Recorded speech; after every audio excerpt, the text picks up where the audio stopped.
রমজান আসার পরেও যে নিজেকে পরিবর্তন করতে পারলো না, এই রহমতের 10 দিন চলে গেল, এখন বর্তমানে মাগফিরাতের 10 দিন, তারপরেও যে নিজেকে পরিবর্তন করতে পারলো না, বিড়ি সিগারেট খাওয়া ছাড়তে পারলো না, সুদ খাওয়া ছাড়তে পারলো না, যে মানুষটা মিথ্যা কথা বলা ছাড়তে পারলো না, আহা যুবক, আর কেমনে কোন মাস আসলে কোন বছর আসলে তুমি নিজেকে পরিবর্তন করবে?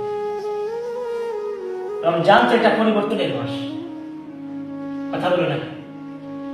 এই তারাবির সময় 20 টাকার তারাবি, তার মধ্যে 8 রাকাত 12 রাকাত ফেরা, মানুষের কাছে নিমিত্তে আমার কাছে ইনফরমেশন আসছে, বর্তমান নওজোয়ান ছেলে যুবক ভাইয়েরা তারাবির নামাজের সময় হয়তো বড়ি মানুষের কাছে বড়ি ফারে, নয়তো ডাব ফারে।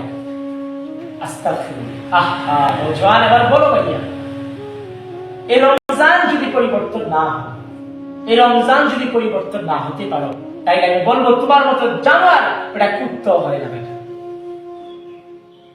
কুত্তা হয় না। নিজেকে পরিবর্তন, তুমি যদি সিদ্ধান্ত নাও যে আমি পরিবর্তন হবো, এটা হইতেই পারবা। আর যদি বলো না আমি পরিবর্তন হব না, রমজান আসছে, দিনের বেলা না খেয়ে রয়েছি, রাতের বেলা ইফতার করছি, রাত্রের বেলা সাহারি করছি, তারপরে রোজা রাখছি, এটার নামই রোজা, খালাস? না না ভাইয়া, এটাকে রোজা বলে না। রোজা আসে, রমজান মাস আসে নিজেকে পরিবর্তনের জন্য।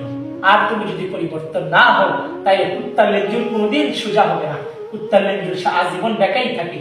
আর তুমি জানোয়ার মার্কা মানুষ, তুমি জানোয়ার মার্কা মুসলমান, এই বেকা জীবনে থাকবে।